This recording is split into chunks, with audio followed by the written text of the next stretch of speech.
Well, hello, and welcome to today's program. This is sort of a KRÜG'S review, sort of melded with a Russell report. We're going to look at a couple things today. One thing I wanted to start out with is, have you ever thought about using a bird feeder as an M&M feeder? Good idea, isn't it? This came from our friend in Houston, Helen Rupert. We went to visit her the day before our cruise. We went on a cruise a couple weeks ago. We're going to talk about that in a minute. But anyway, putting M&Ms in a feeder, pretty neat idea, isn't it? Cool. Anyway, of course, my reports couldn't be complete without my Russells. Let's see if I can get one of them here. Edison? Here. Here's Edison. DC Edison. And, of course, AC Tesla. And we'll see them in just a little bit. We're going to have we're going to try out the new Oreos mystery flavor. I already have opened it up, so I sort of know what it is, but I'm going to try it again to get a little more refined idea what it is. But it's interesting this time, particularly this time of year. They picked the right time of the year for this specific flavor. We'll look at that in a minute. In fact, when we do look at that, we'll go over to the other, into the great room at the sofa so that the Russells can experience that with us. We'll do that in a minute. So what we've got now with Halloween coming up, you know I'm a Goose Creek candle fanatic, and we're going to have a big review on that soon. But what I've got burning today is Black Cat, which is a beautiful silky vanilla-ish flavor, along with Staying Home. And if you look on the label of Staying Home, it has a cat on it too. They're very similar, except Staying Home is a little more, is eucalyptus or something in with the vanilla flavor. But the two together is wonderful. It's really good. But we'll have that Goose Creek candle review very soon. So what I want to talk about right now is our cruise, and the dogs are going to be jumping up on me here from time to time, so bear with me. And it's very warm. It's another 100 degrees outside. We've had virtually no rain since June. Everything is so dry, so hot. We're the end of September and it's still around 100 here. It's like, oh my gosh, is it ever going to rain or cool down? But anyway, we went on a cruise. We left about 2 weeks ago from the port of Galveston, and we traveled to Cozumel, Costa Maya, and Belize. And we were on the Carnival Freedom, a beautiful ship, one of those big, large ships that's got just about everything you can think of on it. One of the great features we did was we signed up for the chef's table, and they only allow 15 people per cruise for this. It costs $75 a head. Just unbelievable. Take a look at the menu. Here's the menu.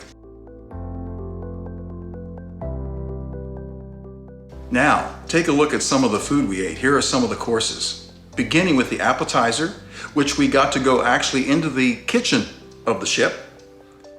A man from India, he was the head chef, and he was our host. And the dogs keep jumping up on me here, which is a little disconcerting. And then we went into a small dining room where we had the remainder of our meal, which was everything from quail, lamb, sea bass. Wow, I don't remember everything that and we had 2 or 3 desserts, 2 or 3 appetizers.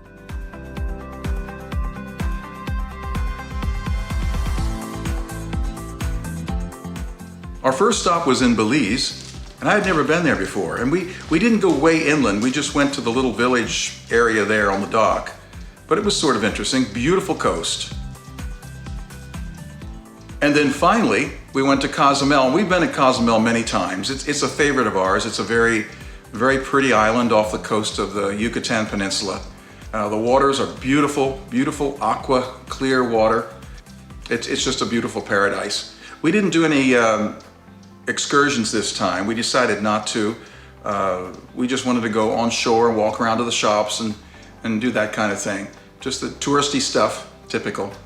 But anyway, that was our cruise. We had a great time on the Carnival Freedom, and we're going on another cruise in February, but it'll be a 5-day on that cruise. This was a 7-day, and 7-day almost winds up being too long. By about the 5th day, you're going, okay, that was great, now it's time to go home.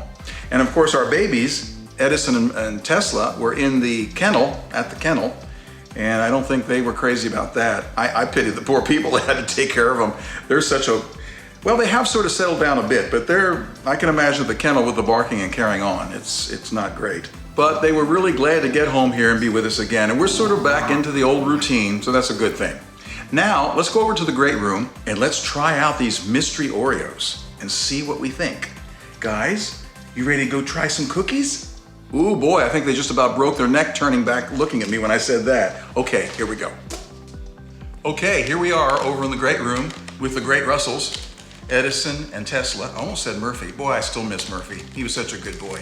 But anyway, here we are with Edison and Tesla and the new Mystery Oreos for 2019. So we're gonna see what we've got here. Now I've already tried these once, but I didn't get a really good, I didn't hone in on it, but I'm getting there. You open up these things and the dogs go crazy. Okay, I'm just gonna pull one out. Okay, you already get an idea when you smell it. The chocolate on the outside is deceptive because that's not part of the real smell. And why they made the inside, what I'm thinking it is, does not go with chocolate. It smells like pumpkin. So it's some kind of pumpkin spice, pumpkin latte, or pumpkin pie.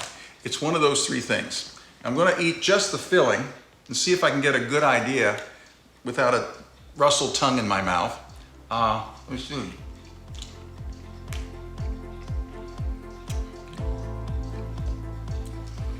It's not pumpkin latte, I'm pretty sure there's no coffee flavor at all there.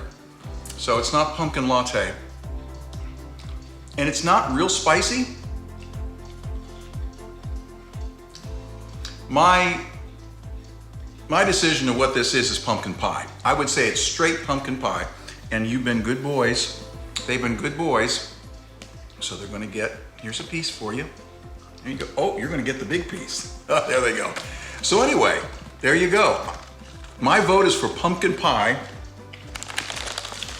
for the Mystery Oreos this year.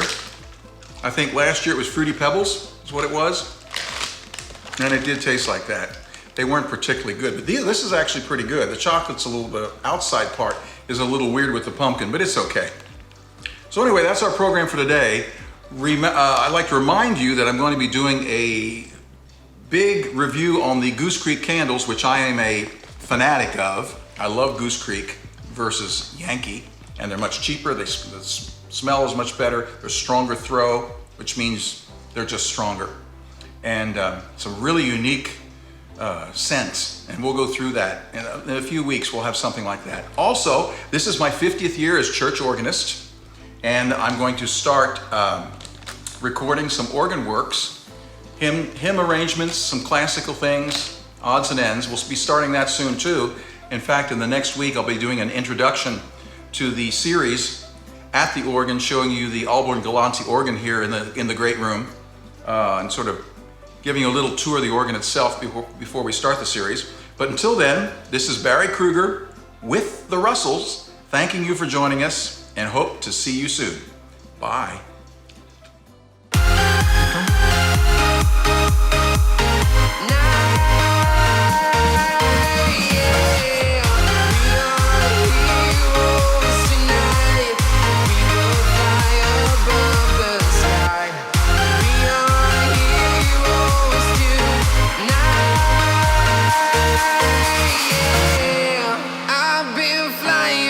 Town to town, from London to Taiwan, I've been all around the globe trying to protect your soul.